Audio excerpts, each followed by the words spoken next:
ನಮಸ್ಕಾರ ರೀ. ನಮ್ಮ ಬಸವ ಕಲ್ಯಾಣ ಮಂದಿಗೆ ಇವತ್ತಿತ್ತು ನಮ್ಮದು ಬಸವ ಕಲ್ಯಾಣದ ಶೂಟು. ನಮ್ಮ ದೋಸ್ತಂದೆ ಬ್ಯಾಗ್ ಎಲ್ಲ ಪ್ಯಾಕ್ ಮಾಡ್ಕೊಂಡು ನೋಡ್ರಿ ನಡೆದಿದೆ ಇವಾಗ ಜಸ್ಟು. ನೋಡ್ರಿ ಈಗ ಬಂದೇವು ಬಸವ ಕಲ್ಯಾಣ ನಡೆದಿದ್ದ. ಆಮೇಲಿಂದ ಬಂದು ನಮ್ಗೆ ಹೆಲ್ಪ್ ಮಾಡ್ಲಾಕ ಸಮರ್ಥ ಇವ ನೋಡ್ರಿ ನಮ್ಮ ಸಚಿನನ. ಸಮರ್ಥ ಏನಂದ್ರೆ ಇವತ್ತು ಫೋಟೋ ಇಳಿಸವನ, ಏನೋ ಬೇರೆ ಟೆನ್ಷನ್ದಾಗ್ಯಾನ. ಇಲ್ಲಿ ನೋಡ್ರಿ ಎಲ್ಲ ಮಾತುಕತೆ ನಡೆದದು, ಟೋಪಿ ಟವಲೆಲ್ಲ ಆಯಿತು, ಮಾತುಕತೆ ನಡೆದದು. ನಮ್ಮ ದೋಸ್ತನ ಫುಲ್ ಖುಷಿದಾಗ ಮದುವೆ ಆಗ್ಲತ್ತದಂತ ಸ್ಮೈಲ್ ನೋಡ್ರಿ ಹೆಂಗದ ಅಂತ. ಫುಲ್ ಖುಷಿದಾಗ ಇವತ್ತು ಜೋಸ್ದಾಗನ. ಆಮೇಲೆ ನೋಡ್ರಿ ಈಗ ಸಕ್ರೆ ತಿಂಬ ಕಾರ್ಯಕ್ರಮ ಇತ್ತು. ಆಮೇಲೆ ಸಚಿನ್ನ ನೋಡಿದೆ ನಮ್ಮ ಮದುವೆ ಯಾವಾಗ ಆಯ್ತದಂತ. ಆಮೇಲೆ ನಮ್ಮ ದೋಸ್ತರು ಸಿಕ್ಕರು ಈಗ ನಾಗರಾಜು ಮತ್ತು ನಮ್ಮದು ವಿಜಯಕುಮಾರ್ ಇಬ್ಬರು ಕ್ಲಾಸ್ಮೇಟ್ಸು. ಆಮೇಲೆ ಸಕ್ರೆ ಕೊಟ್ಟರು ನೋಡ್ರಿ ಕೈದಾಗ. ಸಕ್ರೆ ತಿಂದೆವು. ಸಕ್ರೆ ತಿಂದು ನಾವು ಯೋಚಿಸ್ಲತ್ತಿದ್ದೆವು ನಮಗೆ ಯಾವಾಗ ಆಯಿತು ಅಂತ. ನಮ್ದು ಮದ್ದಿ ಮಗ ಗುರುಸ್ವಾಮಿ ನೋಡ್ರಿ ಖಳಿಯಡ್ ಬಂದು ನೋಡ್ರಿ ಮೋತಿ ಮಗ ಲಗ್ನ ಮಾಡ್ಕೊಳಕ್ಕೆ ಅಂದ್ರೆ ಖಳಿ ಬರಬೇಕಿತ್ತು. ಕರು ಕಾಣುತ್ತಿದ್ರಾಗ ಇಲ್ಲಿ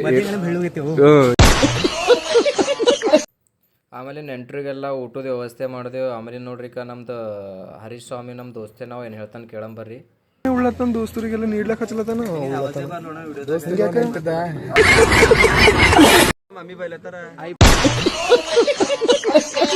ಇವ ನೋಡ್ರಿ ನಮ್ದು ಸತೀಶ್ ರೆಡ್ಡಿ ಪರ್ಗಳಿಗೆ ಹೊಸ ತಾಳದ ಕಡೆಯಿಂದ ಕದ್ದಿ ಮುಚ್ಚಿ ಪಾಯಸ ಕುಡ್ಲತ್ತ ನೋಡ್ರಿ ಈಗ.